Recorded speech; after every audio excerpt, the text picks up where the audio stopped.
वाह, बड़ी चांदी चांदी हो रही है। अरे सर, मैं क्या, पूरी दुनिया चांदी चांदी कर रही है। सिल्वर का रिटर्न देखा है? देखा है, पूरी दुनिया में मैं भी तो 65% इन अ ईयर। वही ना सर, और ये तो और डबल होने वाला है। रॉबर्ट कायोसाकी जैसे लोगों ने बोला है कि 400% का रिटर्न देगी सिल्वर। बस इस दुनिया में मैं नहीं हूँ। पर ऐसा क्यों बोल रहे हो? $50 पर आउंसेस के मार्क को क्रॉस कर गई थी। अगर ये लेवल सस्टेन हो गया ना तो प्राइस बूम। हिस्टोरिकली भी ऐसा 2 बार हो चुका है, पता है ना। हाँ सर, पर रीजन भी तो देखो। 1980s में हंट ब्रदर्स की वजह से आर्टिफिशियल डिमांड और 2011 में फेड की क्वांटिटेटिव ईजिंग पॉलिसीज। इस बार इंडस्ट्रियल सप्लाई डिमांड का डेफिसिट है। This time is different. ये दिस टाइम इज डिफरेंट वाले डायलॉग ने ना वर्ल्ड को हर बार डुबाया है। क्या मतलब है आपका? मार्केट्स में मूवमेंट में हमेशा रीजंस अलग होते हैं पर पैटर्न्स सिमिलर। कौन से pattern? Simple demand and supply का गैप है सर। बेसिक इकोनॉमी, सप्लाई कम है, डिमांड हाई, प्राइस बढ़ेगा ही। चलो माना इंडस्ट्रीज में डिमांड हाई है, सप्लाई कम है, इसकी वजह से प्राइस इंक्रीज हुआ है। और फ्यूचर में AI, 5G, EV जैसे टेक बूम करेगा तो डिमांड और प्राइस दोनों इंक्रीज होगा। ट्रू, प्राइस इंक्रीज होगा पर यही इंपैक्ट करेगी इंडस्ट्रियल डिमांड्स को भी। नहीं समझा। करेंटली सोलर पैनल मेकिंग में 14% कॉस्ट सिल्वर से आता है, तो अगर सिल्वर की प्राइस बढ़ी तो इनके जैसे जितने भी इंडस्ट्रीज हैं उनकी इनपुट कॉस्ट इंक्रीज हो जाएगी। ये तो प्रॉब्लम होगा और इसके बारे में तो सोचा ही नहीं।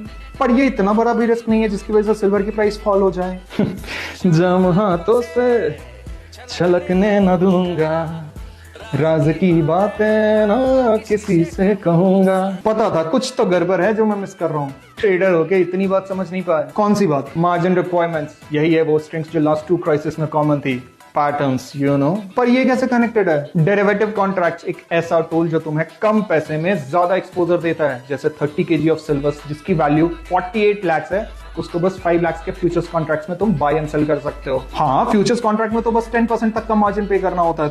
तो जब भी कमोडिटीज के प्राइस में रैपिड मूवमेंट आने लगता है तो एक्सचेंजेस उसकी मार्जिन रिक्वायरमेंट इंक्रीज कर देती है। जैसे जस्ट 15 डेज पहले तुमने सिल्वर के फ्यूचर्स को कितने में बाय किया था? 5 लाख रुपीज पर लॉट। और अब कितना पे करना पड़ रहा है? 10 लाख पर लॉट। तो सेम अमाउंट ऑफ सिल्वर को बाय करने के लिए अब तुम्हें डबल अमाउंट पे करना पड़ रहा है। एग्जैक्टली। और जिन ट्रेडर्स ने सिल्वर को 5 लाख रुपीज में बाय किया होगा, अब उनको बस अपने पोजीशंस को मेंटेन करने के लिए 5 लाख रुपीज एक्स्ट्रा पे करना होगा। और अगर वो पे नहीं कर पाई तो मार्जिन शॉर्टफॉल्स की वजह से एक्सचेंजेस उनकी बाइंग पोजीशंस को सेल कर देती है और इसी वजह से प्राइस फॉल होने लगता है। और एक फन फैक्ट बताऊं, करेंटली वर्ल्ड में सिल्वर डेरिवेटिव्स कॉन्ट्रैक्ट की वैल्यू 900 मिलियन आउंसेस है, जिसमें से इंडियन एमसीएक्स की 26 मिलियन आउंसेस, जो एनुअल सप्लाई से भी ज्यादा है। इसीलिए ये इतना बड़ा रिस्क है। अगर वर्ल्ड वाइड मार्जिन इंक्रीज होना शुरू हुए तो जो बायर्स हैं उनकी पोजीशन सेलिंग में कन्वर्ट होने लगेगी और प्राइस क्रैश कर जाएगा। खास रॉबर्ट कायोसाकी को हिंदी आती।